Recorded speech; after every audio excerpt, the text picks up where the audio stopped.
día de hoy vamos a ocuparnos de otro tema importante dentro de la neurología, el tema de las convulsiones.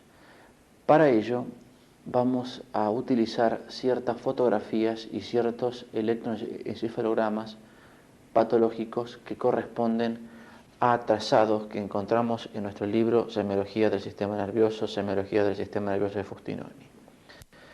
Si tuviéramos que intentar una definición acerca de lo que significa el término convulsiones, vamos a decir que está dado por las contracciones paroxísticas, involuntarias, rítmicas, bruscas, habitualmente generalizadas, mal coordinadas y de breve duración. Si la contracción es sostenida, inmovilizando las articulaciones, y lo graficamos de la siguiente manera, noten ustedes una contracción sostenida que inmoviliza las articulaciones, hablamos de fase tónica. Si por el contrario, estas alternativas de contracción son sucedidas por periodos de relajación muscular que le dan a la contracción aspecto rítmico, hablamos por el contrario de fase clónica. Habiendo hablado de la definición, en primer término, tenemos que referirnos ahora a la distribución. Si la convulsión está circunscrita a determinadas regiones corporales, hablamos de convulsión focal, parcial o localizada.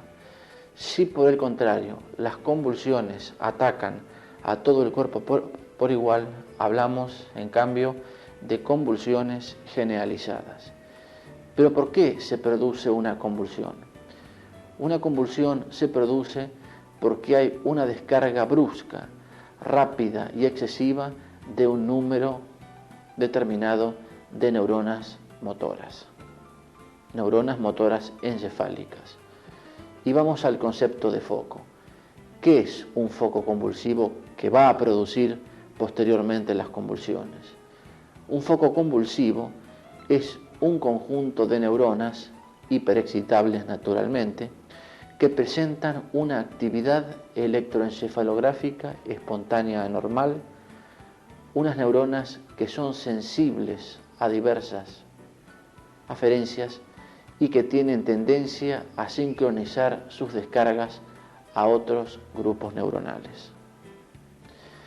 Si la descarga obra en estructuras motoras corticales o subcorticales, tenemos las convulsiones parciales. Habíamos dicho circunscriptas a partes, habitualmente del hemicuerpo contralateral. Si la descarga obra no en estructuras motoras corticales o subcorticales, sino por el contrario, en estructuras centroencefálicas, habitualmente reticuladas y talámicas, esta descarga se propaga a corteza por los sistemas de proyección difusa y nuevamente se propaga, por así decirlo, a estructuras centroencefálicas que realizan descargas masivas síncronas a través de las vías reticuloespinales, traduciéndose esto en convulsiones generalizadas. ¿Cómo termina una convulsión? Una convulsión termina por los efectos de un factor inhibitorio tálamo caudado, que inhibe, por así decirlo, las descargas reticuloespinales y también inhibe las descargas tálamo-corticales. Es interesante destacar que para la explicación del foco, para la explicación de la inestabilidad de membrana, se han invocado ciertas alteraciones en la bomba sodio y potasio, alteraciones en los canales de calcio y alteraciones en los neurotransmisores inhibitorios como el ácido gamma-aminobutírico. Habiéndonos referido a la definición de la convulsión, de la distribución del concepto de foco y de las descargas, vamos a referirnos ahora a las causas que pueden dar origen, que pueden dar lugar a las convulsiones en sí. ¿Cuál es la etiología de las convulsiones? En primer término, la epilepsia, que es una enfermedad a la cual nos vamos a referir posteriormente. En segundo término, la fiebre, a través de las convulsiones febriles que vamos a explicar a lo largo de esta conversación. En tercer término, ciertos trastornos circulatorios que se deben a hipoxia por hipoflujo. Por ejemplo, la hipotensión arterial, las enfermedades encéfalovasculares, las embolias y espasmos arteriales, el síndrome de Stokes-Adams, la anemia. La encefalopatía hipertensiva y la trombosis de los senos venosos, es importante recalcarlo, pueden dar origen asimismo a la presencia de convulsiones. En cuarto término, los procesos que irritan la corteza cerebral, como es el caso de los tumores, los quistes o los abscesos, pueden dar lugar a la presencia de convulsiones. Y no solo los quistes, los tumores y los abscesos, sino también los exudados meningios como consecuencia de una meningoencefalitis. En quinto término, las alteraciones del metabolismo hídrico, que pueden producir un edema cerebral o un síndrome de hipertensión endocraniana, las alteraciones en el metabolismo del potasio, la hipocalemia, por ejemplo, las alteraciones de los hidratos de carbono, la hipoglucemia, las alteraciones en el metabolismo de las proteínas a través de la uremia, de las porfirinas, dando la clásica porfiria, y las alteraciones del metabolismo del calcio como resultan de la hiper o hipocalcemia. Los trastornos del equilibrio ácido-base, fundamentalmente la alcalosis, es otra causa que puede dar lugar al correspondiente síndrome. En séptimo lugar, tener en cuenta a la insuficiencia respiratoria. El tenor aumentado en el dióxido de carbono puede dar lugar muchas veces a la presencia de convulsiones. En octavo lugar, la suspensión de medicación anticonvulsivante, habitualmente en pacientes epilépticos. La suspensión de la difenilidantoína, de la carbamazepina, del ácido valproico, de la primidona, pueden asociarse a la presencia de este tipo de movimientos involuntarios. La eclampsia o toxemia del embarazo.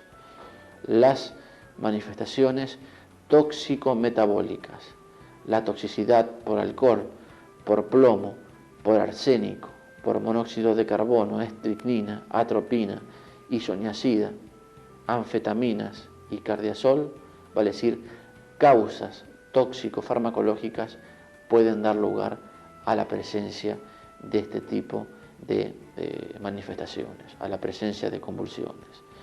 Por último, las enfermedades cerebrales difusas y atrofias cerebrales del desarrollo, como la parálisis cerebral o enfermedad de Little de los niños, la facomatosis, en donde encontramos una alteración no solo neurológica, sino en la esfera dermatológica, ciertas lipoidosis y otros trastornos neurometabólicos y enfermedades degenerativas pueden dar lugar a la presencia de convulsiones.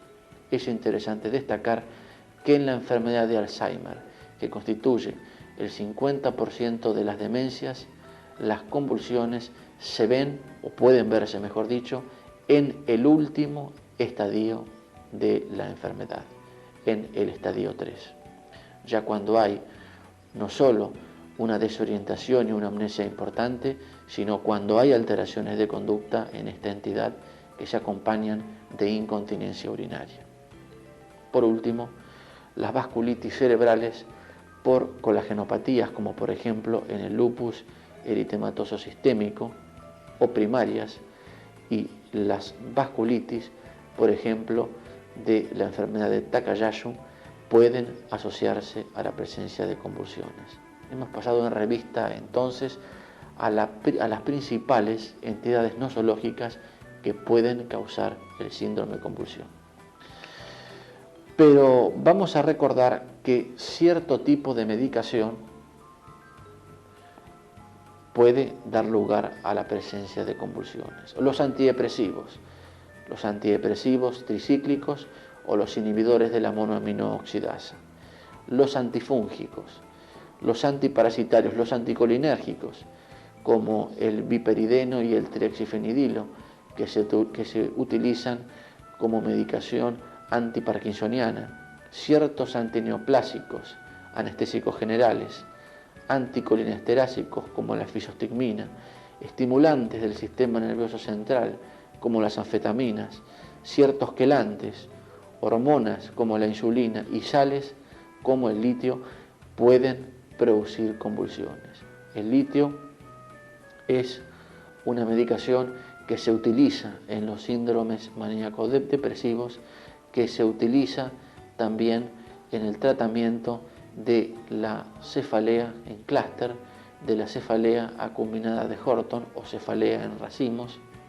y asimismo se ha intentado como medicación alternativa en la disquinesia bucolingual tardía. Si tomamos en cuenta los diferentes periodos etarios en donde se producen las convulsiones, vamos a ver que hay determinadas entidades que la producen según la edad. Si tomamos en cuenta el periodo neonatal, en donde se producen las convulsiones, vamos a ver que los traumatismos del parto y las anomalías congénitas en esta edad juegan un papel fundamental. Si tomamos en cuenta la primera infancia, entre el mes y los 6 meses, vamos a ver que no solo el traumatismo del parto y las anomalías congénitas juegan un rol fundamental como causa principal en la producción de convulsiones, sino asimismo el síndrome de West. Si tomamos ahora en cuenta las convulsiones que aparecen entre los 6 meses y 3 años, vamos a ver que las entidades no zoológicas que pueden producirlas son debidas a convulsiones febriles, traumatismos del parto e infecciones. Si tomamos en cuenta la juventud, cuáles son las principales causas que pueden dar origen a las convulsiones, vamos a ver que están dadas por los traumatismos, los tumores, la epilepsia idiopática, que ya aparece como entidad en este grupo etario, y los traumatismos del parto. Y si tomamos en cuenta, por último, las convulsiones que aparecen en la adultez, vamos a ver que las principales causas que pueden motivarlas están dadas por las enfermedades vasculares, los traumatismos, los tumores y las enfermedades degenerativas cerebrales. Quiere decir entonces que si hemos hablado que la convulsión es un síndrome, que hay entidades patológicas que producen este síndrome, hemos visto que según el grupo etario en cuestión, hay entidades que se asociarán con determinada preferencia según la edad del individuo, según el grupo en cuestión. Cuando un individuo ha presentado una convulsión, es importante llevar a cabo un pormenorizado interrogatorio. El interrogatorio puede ser fundamental en el diagnóstico de la entidad patológica que ha producido la convulsión. Es importante referirnos a la anamnesis hereditaria y personal que debe llevar a cabo el médico, que debe llevar a cabo el examinador. La anamnesis hereditaria y personal tiene que tener en cuenta los siguientes ítems. Interrogar acerca de lesiones durante el parto o perinatales, por ejemplo, una anoxia. Debe tener en cuenta o debe tomar en cuenta la existencia o antecedentes de enfermedades infecciosas en la historia del individuo. Por ejemplo, la existencia de herpes, meningoencefalitis, toxoplasmosis, infección por citomegalovirus, rubéola y sífilis. Debe tomar asimismo en consideración la existencia de enfermedades neurológicas hereditarias, por ejemplo, la fenilcetonuria, la lipoidosis, las leucodistrofias, la esclerosis tuberosa o adenoma sebáceo y la neurofibromatosis de von Recklinghausen, que se pueden asociar a la presencia de convulsiones. Y finalmente, las alteraciones congénitas como microgiria, quistes porencefálicos, zonas de calcificación y atrofia. Todas estas entidades pueden comprometer al cerebro y o a sus membranas y dar lugar a la presencia de este tipo de movimientos involuntarios, a la presencia de convulsiones. Siguiendo con la anamnesis hereditaria y personal, es importante recabar acerca de los antecedentes de traumatismos craneoencefálicos. Los traumatismos craneoencefálicos con pérdida de conocimiento pueden dar lugar a la presencia de convulsiones que pueden ocurrir hasta varios años de acontecido el episodio. Las convulsiones febriles. Es importante destacar que las convulsiones febriles en niños entre 5 meses y 6 años de edad, cuando son prolongadas, pueden producir esclerosis temporal medial, lesión que se observa en la mitad de los casos de individuos que posteriormente desarrollan crisis parciales complejas. Vale decir, una descarga ictal limitada a un hemisferio cerebral con alteración de la conciencia.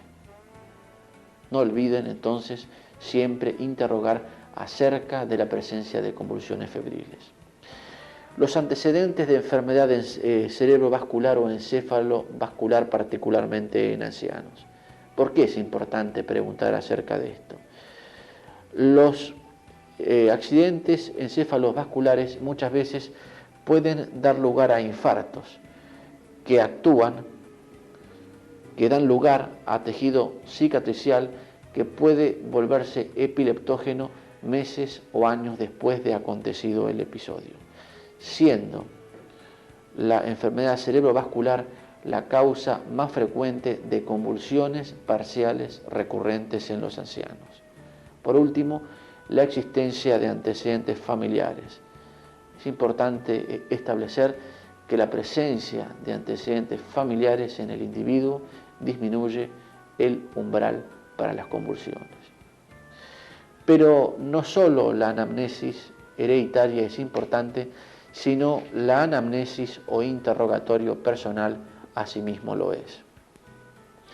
Y en este sentido, cuando realizamos una anamnesis o interrogatorio personal en el individuo que se presenta a la consulta manifestando que ha tenido convulsiones, es importante que el mismo realice un relato acerca del movimiento que ha tenido. Y el relato debe ser realizado no solo por el enfermo, sino por los testigos o por los familiares que asimismo pueden suministrar información valiosa. Por ejemplo, es importante interrogar acerca si hubo giro de los ojos, acerca si el testigo vio la presencia de algún espasmo de la cara o las extremidades, y el médico conviene que grafique cómo es un espasmo de la cara o de las extremidades, porque puede tomar erróneamente el término convulsión por parte del testigo cuando evidentemente no ha presentado una convulsión. Por eso conviene siempre graficar lo que el médico entiende a través del término espasmo clónico en las extremidades o superiores o en las extremidades inferiores. De la siguiente manera, por ejemplo, se le puede preguntar al testigo: dígame la alteración que usted notó cuando se refiere a que el enfermo tuvo convulsiones. ¿Era esta? Y el examinador puede graficar, vuelvo a repetir, la existencia de una convulsión tónica o de convulsiones clónicas. Es importante establecer también cómo se encontraba la piel en el momento del acceso. La piel se encontraba sudorosa, pálida, azulada. Es clásico que en el individuo que ha presentado una convulsión, la piel se encuentre con un tinte azulado. Pero no solo el relato es importante, sino también recabar acerca del tiempo que el enfermo sufre convulsiones. El enfermo presenta convulsiones hace un mes, hace un año, hace 5 años, en su historia clínica. Pero asimismo el número de ataques y la forma de iniciación son importantes elementos a preguntar. En la forma de iniciación conviene interrogar acerca de si el enfermo presentó alguna alteración previa antes del momento en que tuviera las características convulsiones. Muchas veces estos enfermos presentan auras, presenta algo que va a anunciar que posteriormente va a desarrollar una convulsión. Aura en el sentido de vientecillo anunciador, algo que anuncia, entre comillas, que el enfermo va a desarrollar posteriormente una crisis. Y en este sentido es importante interrogar acerca de la presencia de un aura olfativa, de un aura sensitiva. Muchas veces estos enfermos desarrollan parestesias antes de desarrollar posteriormente las convulsiones, y no solo un aura olfativa o una aura sensitiva, sino muchas veces una aura motora antes de que el enfermo pierda la conciencia y desarrolle posteriormente las convulsiones. Las circunstancias de su aparición, otro elemento muy importante y categórico. ¿Había existido una deprivación de sueño o hacía tiempo que no comía? ¿Por qué es importante esto? Lo es porque la deprivación de sueño disminuye el umbral en el enfermo para desarrollar las convulsiones. Es importante interrogar también acerca si el enfermo había ingerido alcohol, alimentos, drogas o fármacos. El alcohol también disminuye el umbral para las convulsiones, vale decir, favorece su aparición. Y por último término, debemos interrogar acerca de si la convulsión se presentó en posición erecta o en el lecho. La pérdida de conocimiento finalmente, junto con la existencia de relajación de esfínteres, dolor en la espalda o músculos y dolor de cabeza, es un último elemento a tener en cuenta. ¿Por qué?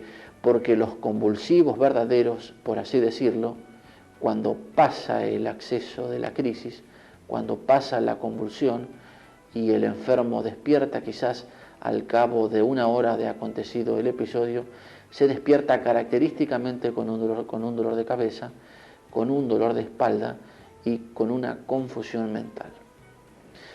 Vean ustedes la importancia que adquiere el interrogatorio en el diagnóstico del síndrome convulsivo. ¿Cómo se estudia un síndrome convulsivo? Habíamos visto que el interrogatorio clínico detallado muchas veces preguntando a los testigos presenciales que pueden suministrar una valiosa información, habíamos dicho que era importante de llevar a cabo y que era todo en el síndrome convulsivo quizás. Pero siempre debe ser realizada la exploración sistémica y neurológica. La exploración neurológica siguiendo todos los cánones que hacen a la semiología general. El estudio de la motilidad, del tono muscular, el trofismo, la ataxia, los reflejos, la sensibilidad, las funciones mentales superiores, los pares craneanos, las facies, la actitud, el decúbito y el signo de Romberg. El electroencefalograma debe ser hecho en vigilia y en sueño. Deben ser realizados ciertos estudios metabólicos plasmáticos y sanguíneos. Por ejemplo, ver el estado de los electrolitos, del calcio, la glucemia, el equilibrio ácido-base, el hepatograma, la uremia y la investigación de fármacos en sangre u orina. Habíamos dicho que ciertos fármacos podían dar lugar a la presencia de convulsiones y es importante averiguarlo. Por último, muchas veces el médico, el examinador, el semiólogo deberá realizar una tomografía axial computada cerebral y en algunos casos una punción lumbar y una angiografía que pueden ser de valor en el estudio de esta entidad. El electroencefalograma consiste en la descripción gráfica de las corrientes de acción producidas por la actividad de la corteza cerebral. Estas corrientes de acción son registradas en formas de ondas que representan globalmente la actividad eléctrica sincronizada de la vasta asociación de neuronas de la corteza cerebral. Las ondas presentan una tendencia a la ritmicidad con una frecuencia y un potencial o amplitud que varía dentro de ciertos límites normalmente. En la diapositiva podemos ver que en adultos normales el electroencefalograma obtenido con el sujeto en reposo, con los ojos cerrados, presenta un ritmo que conocemos con el nombre de ritmo alfa, que presenta un ciclo de 8,5 a 13 ciclos por segundo y 5 a 50 microvoltios de amplitud en la región parieto-occipital. Siempre se insiste que el enfermo mantenga sus ojos cerrados, desapareciendo al abrirlos o al realizar un esfuerzo mental. Por el contrario, en las regiones frontales se encuentra el ritmo beta, de más de 13 ciclos por segundo y 5 a 10 microvoltios de amplitud en circunstancias en que la actividad cortical está aumentada o al abrir los ojos. Noten ustedes que el registro obtenido es a una velocidad de 1,5 centímetros por segundo y noten la presencia del ritmo alfa característico de 8,5 a 13 ciclos por segundo en las regiones posteriores, en las regiones parieto-occipitales. En la próxima fotografía podemos ver el mismo ritmo en las zonas posteriores a una velocidad mayor, a una velocidad de 3 centímetros por segundo. Y a esta velocidad vemos nuevamente en las regiones posteriores, en las regiones parieto-occipitales, la presencia del ritmo alfa característico. Habíamos dicho que la epilepsia era una de las causas típicas, una de las entidades nosológicas que podían dar lugar a la presencia de convulsiones. ¿Pero qué es la epilepsia? Si tuviéramos que intentar una definición de esta entidad, vamos a decir que es una afección crónica caracterizada por la aparición paroxística de crisis de breve duración, generalmente convulsivas, con o sin pérdida de conocimiento, recuperación y tendencia a la repetición. Puede haber amnesia posterior al episodio crítico. Esta recuperación ulterior y tendencia a la repetición constituyen uno de los fenómenos de la epilepsia. Pero, ¿cómo se clasifican las crisis epilépticas? Las crisis epilépticas pueden ser generalizadas o parciales, localizadas o focales. Vamos a ocuparnos primeramente de las crisis generalizadas. Las crisis generalizadas pueden a su vez ser convulsivas o no convulsivas. Las crisis epilépticas generalizadas convulsivas pueden dar lugar a la aparición de fenómenos o crisis tónico-clónicas, crisis tónicas o, por el contrario, crisis clónicas. Las crisis epilépticas generalizadas no convulsivas, en donde la convulsión no está presente como su nombre lo indica, se caracterizan porque el enfermo presenta lo que se conoce con el nombre de ausencia del pequeño mal o pequeño mal ausencia. Y no solo por esta entidad, sino que muchas veces desarrollan ausencias atípicas, un pequeño mal mioclónico o, por el contrario, un pequeño mal atónico. Vamos a referirnos a las crisis epilépticas generalizadas convulsivas. Las crisis epilépticas generalizadas convulsivas dan lugar a lo que se conoce con el nombre de gran mal o crisis tónico-clónica. El enfermo pierde el conocimiento lesionándose en la cabeza. Existen magulladuras en diversas partes de la cabeza, motivadas por la caída que ha presentado el enfermo. Pero quizás el enfermo, antes de perder el conocimiento, insistimos una vez más, ha presentado un síntoma anunciador, un síntoma que ha anunciado el acceso que iba a sobrevenir. Esto se conoce con el término de aura. Aura, como habíamos dicho, en el sentido de vientecillo anunciador. Y el aura puede ser olfatoria, visual o sensitiva. El enfermo presenta el aura, pierde el conocimiento y desarrolla las convulsiones. Primeramente ocurre la fase tónica y posteriormente la fase clónica. En la fase tónica, la convulsión inmoviliza las articulaciones en determinada posición.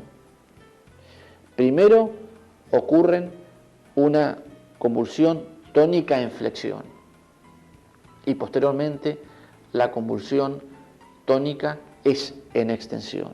Pero tanto en una como en otra se produce la inmovilización de las articulaciones. Es aquí donde el enfermo presenta la característica midriasis, cianosis, donde puede aumentar la tensión arterial y endovesical y donde acontece uno de los fenómenos importantes a interrogar: la mordedura de lengua y la emisión de espuma por la boca. Pasa la fase tónica, insisto, con una duración de 10 a 20 segundos y sobreviene la fase clónica, en donde decíamos que las contracciones eran sucedidas por periodos de relajación musculares que le daban a la misma aspecto rítmico. Y es aquí en donde el enfermo puede presentar la emisión de orina. Pasa el acceso tónico de 10 a 20 segundos de duración, pasa el acceso clónico que sucede al periodo tónico de 30 segundos de duración y desaparece la convulsión entonces. El enfermo queda en un estadio de sueño profundo que puede durar de 15 a 60 minutos y cuando recupera el conocimiento presenta un dolor de cabeza, presenta un dolorimiento de espalda y asimismo presenta una confusión típica que permite hacer el diagnóstico con otras entidades que no se deben a una convulsión propiamente dicha. Durante el acceso es importante establecer que el enfermo presenta una ausencia del reflejo fotomotor bilateral y asimismo presenta un signo de Babinski bilateral. Pero habíamos dicho que no solo las crisis epilépticas generalizadas daban lugar al fenómeno tónico-clónico, sino que muchas veces no se presentaba este fenómeno, sino únicamente accesos tónicos, o por el contrario, únicamente accesos clónicos. Pero habíamos visto que las crisis epilépticas generalizadas podían ser convulsivas, como vimos anteriormente, pero también podían ser no convulsivas, viéndose esto en las ausencias del pequeño mal. Vamos a referirnos a las ausencias típicas. No vamos a referirnos ni a las ausencias atípicas, ni al pequeño mal atónico, ni al pequeño mal mioclónico. En las ausencias típicas del pequeño mal, el enfermo no presenta convulsiones, como hemos dicho, pero sí presenta una súbita y breve interrupción de la conciencia, que dura por espacio de 10 segundos. El niño muchas veces está emitiendo una frase y la interrumpe durante 10 segundos para proseguirla posteriormente como si nada anormal hubiese pasado, como si nada extraño o patológico hubiera acontecido. En ese periodo de breve interrupción de la conciencia, el enfermo puede realizar movimientos automáticos o muchas veces un parpadeo a 3 ciclos por segundo. Muchas veces el enfermo puede tener un aumento de la presión endovesical en el periodo de la crisis que posteriormente da lugar a una incontinencia. ¿A qué se debe la ausencia del pequeño mal? Esto se debe a la acción de estímulos inhibitorios tempranos, tálamo-caudados, que interrumpen las descargas retículoespinales, pero no inhiben la descarga tálamo-cortical, de donde el enfermo tiene la característica y súbita y breve interrupción en su estado de conciencia. Vamos a ver unos diapositivos a continuación que ilustran ciertos trazados electroencefalográficos que presentan epilépticos. En la siguiente diapositiva podemos ver un trazado electroencefalográfico que corresponde a una niña de 9 años de edad que presenta convulsiones febriles a los 9 meses. al año y medio desarrolla ausencias típicas repetidas, persistiendo las convulsiones febriles. Viene a la consulta consultando por pérdida de conocimiento de 3 minutos de duración, con incontinencia y gran bradicardia. Como ustedes pueden ver, vemos un ritmo de fondo de 8 ciclos por segundo desorganizado por la interposición de paroxismos de ondas agudas y ondas lentas generalizadas en la banda Z. En la próxima ilustración podemos ver, por el contrario, una mujer de 37 años que presenta convulsiones generalizadas desde los 9 años de edad, con electroencefalogramas considerados patológicos. Es tratada con medicación en base a difenilidantoína hasta los 23 años de edad. Luego, sin tratamiento y sin convulsiones hasta hace 3 años, en donde desarrolla manifestaciones, crisis tónico-clónicas con relajación esfinteriana. En el electroencefalograma pueden ver ustedes los paroxismos de ondas agudas e hipersincronías en la banda Z generalizadas y espontáneas. En el próximo electroencefalograma podemos ver, por el contrario, cómo es y estudiar cómo es el electroencefalograma de la crisis epiléptica generalizada no convulsiva. Este trazado corresponde a un niño de 15 años de edad que presenta episodios de pérdida de conocimiento probable de 15 segundos de duración rotulados como ausencia. Luego presenta una manifestación aparentemente aquinética y ausencias repetidas en el colegio. Es tratado con etosuximida y hace un mes presenta una nueva ausencia luego de 3 años bajo tratamiento. Ustedes pueden ver que en medio de un trazado desorganizado sobrevienen las descargas paroxísticas de complejos o elementos punta onda característicos del pequeño mal a 3 ciclos por segundo. En la diapositiva siguiente podemos ver nuevamente las descargas paroxísticas de elementos punta onda a una velocidad mayor, a una velocidad de 3 centímetros por segundo. Pero las crisis epilépticas pueden manifestarse no solo como convulsiones generalizadas, sino también como convulsiones parciales, focales o localizadas, simples. Vale decir, indican una descarga ictal localizada a un hemisferio cerebral sin pérdida de conocimiento. En las convulsiones parciales simples, las convulsiones están circunscriptas a determinados segmentos corporales. En las crisis parciales simples, con signos motores, existen convulsiones clínicas limitadas a parte del hemicuerpo opuesto a la lesión, conservando el enfermo la conciencia. A veces se propagan a todo ese hemicuerpo o se generalizan. Se describen los tipos facial, braquial y crural según la convulsión naciente en la cara, en la parte distal de las extremidades, de la extremidad superior o en la parte distal de la extremidad inferior. El enfermo se hace hincapié, conserva su conciencia, pero a veces la pierde cuando la descarga se propaga a centroencéfalo. Esto se conoce con el nombre de marcha o progresión jacksoniana. En las crisis parciales simples con manifestaciones somatosensitivas, otro tipo de crisis parciales simples en donde lo motor es reemplazado por lo somatosensitivo, las convulsiones entonces son reemplazadas por parestesias que toman una mitad del cuerpo o están circunscriptas a parte de ese hemicuerpo.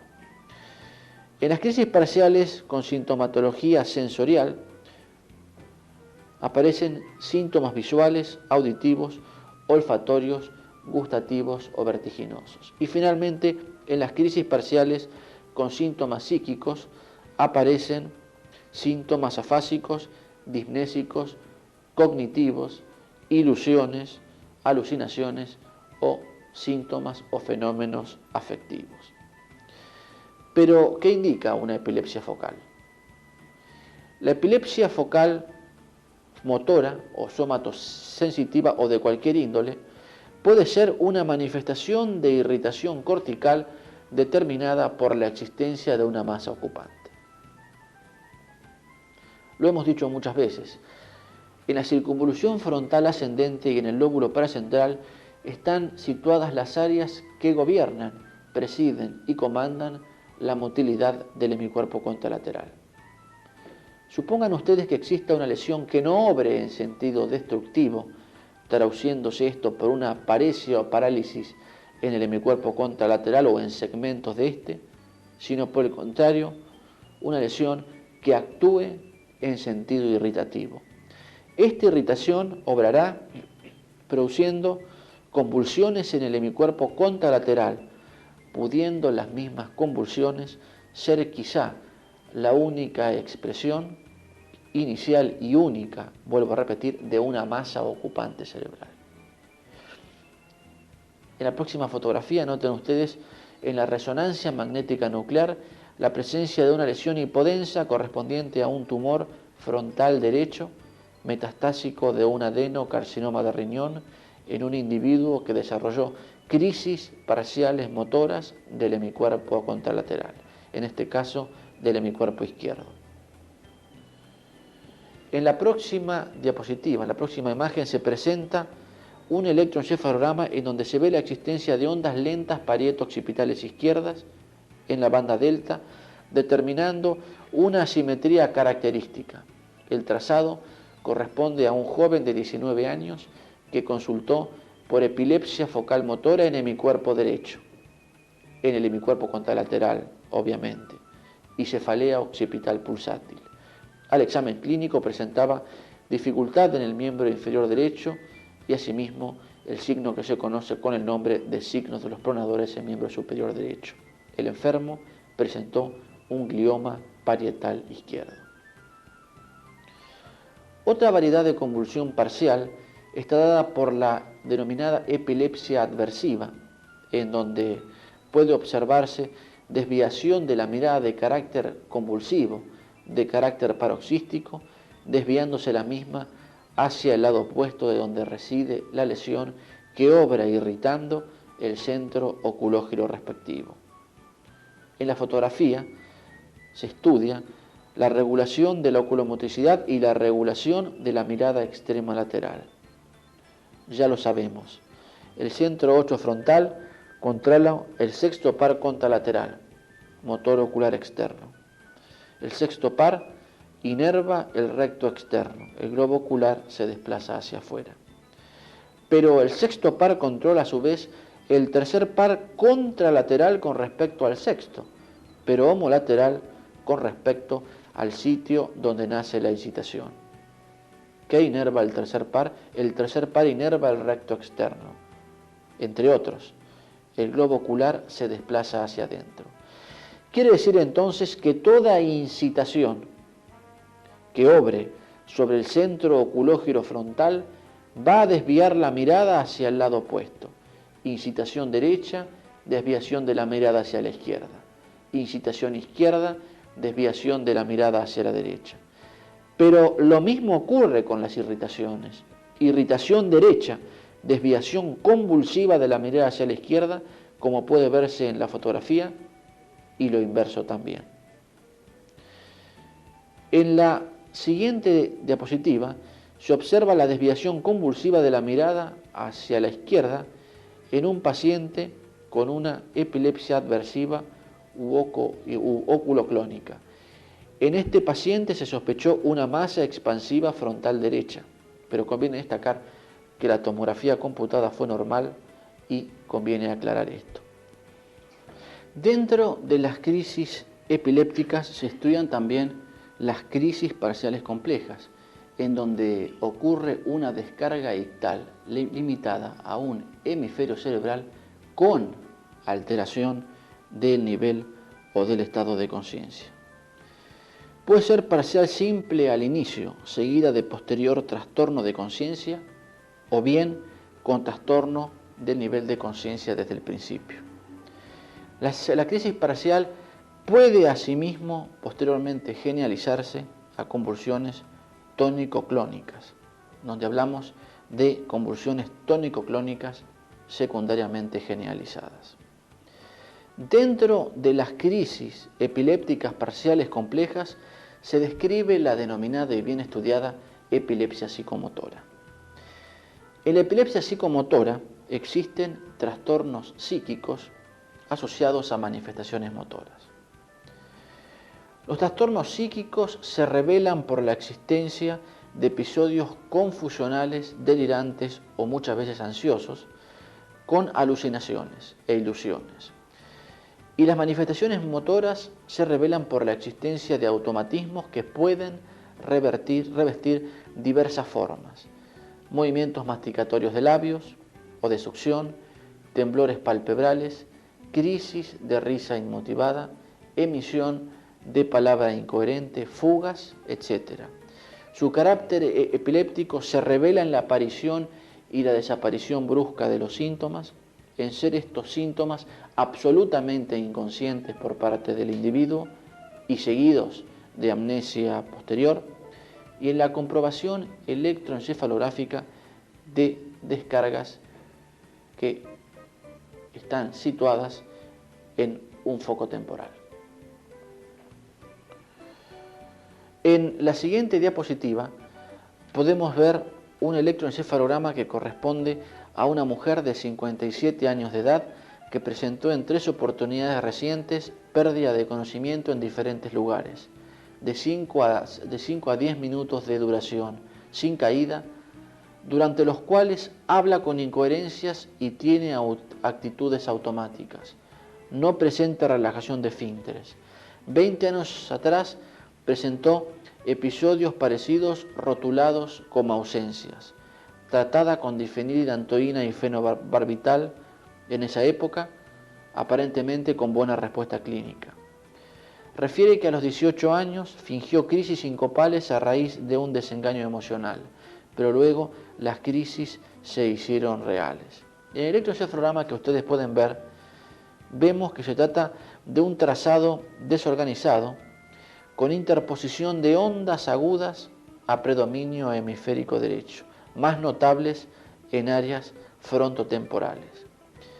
En la siguiente fotografía podemos ver un enlentecimiento del trazado electroencefalográfico, enlentecimiento que se asoció a crisis psicomotoras evidentes, insisto, durante la realización del electroencefalograma en la hiperventilación.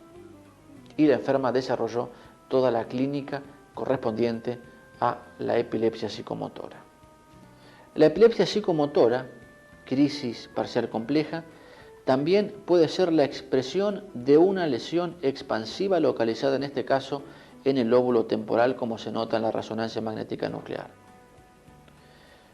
La epilepsia debe diferenciarse del síncope y de la hipoglucemia, entre otros trastornos. El síncope, vale decir la pérdida transitoria de conciencia secundaria a una isquemia cerebral difusa. El síncope presenta síntomas premonitorios y factores precipitantes. Entre los síntomas premonitorios se citan la debilidad, la palidez, la diaforesis y la visión borrosa. Aunque raramente pueden presentarse espasmos clónicos o incontinencia, no es lo común.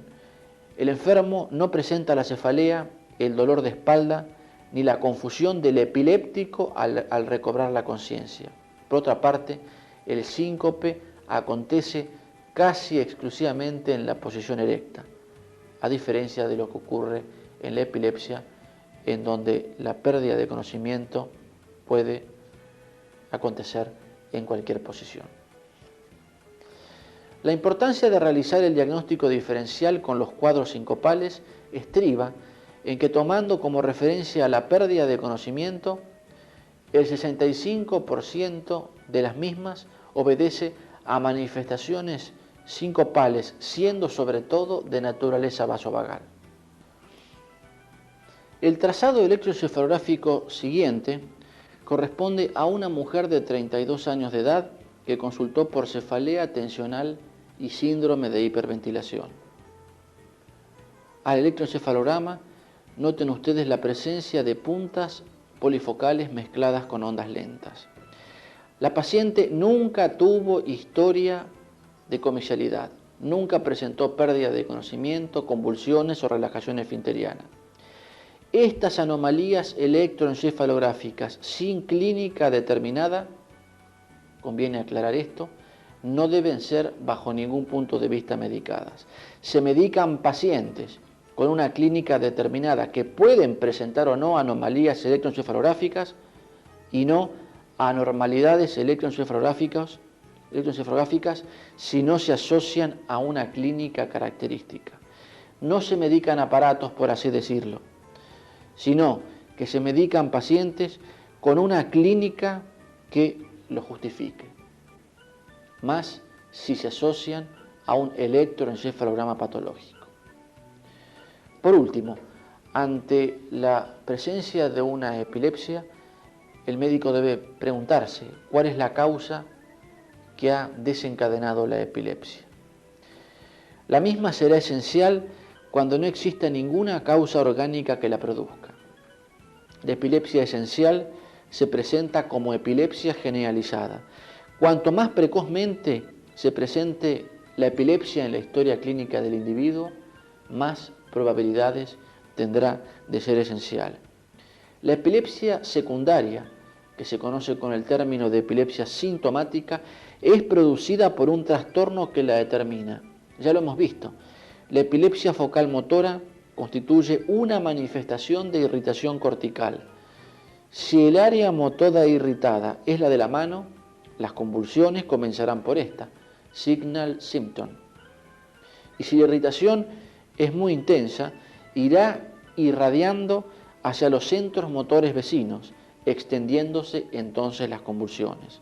Por esto, la epilepsia jacksoniana tiene como causa preferentemente las lesiones de la zona cortical rolándica, como son los tumores cerebrales de cualquier etiología, quistes, abscesos, exudados meningios, etc. Se deberá tomar en cuenta lo siguiente. No siempre conviene rotular a la epilepsia parcial como sintomática, ni tampoco tomar la epilepsia generalizada como esencial. Esto es un punto fundamental. Toda epilepsia debe considerarse sintomática mientras no se pruebe lo contrario y agotar todos los medios a nuestro alcance, medios semiológicos, medios que hacen a la semiología neurológica, para descartar una causa orgánica que la produzca. Finalmente, conviene recordar una vez más que la convulsión es un síndrome que obedece a diversas entidades patológicas. La epilepsia, por el contrario, es una enfermedad que, hemos dicho, se caracteriza por la aparición de crisis paroxísticas de breve duración, habitualmente generalizadas, con o sin pérdida de conocimiento, recuperación ulterior y tendencia a la repetición. Vale decir, es una enfermedad, es una entidad nosológica. Y como conclusión final, también conviene destacar el hecho que no se medicarán, ya lo hemos dicho, pero conviene repetirlo, no se medicarán electroencefalogramas anormales sin que el paciente tenga una clínica con la cual se correlacione.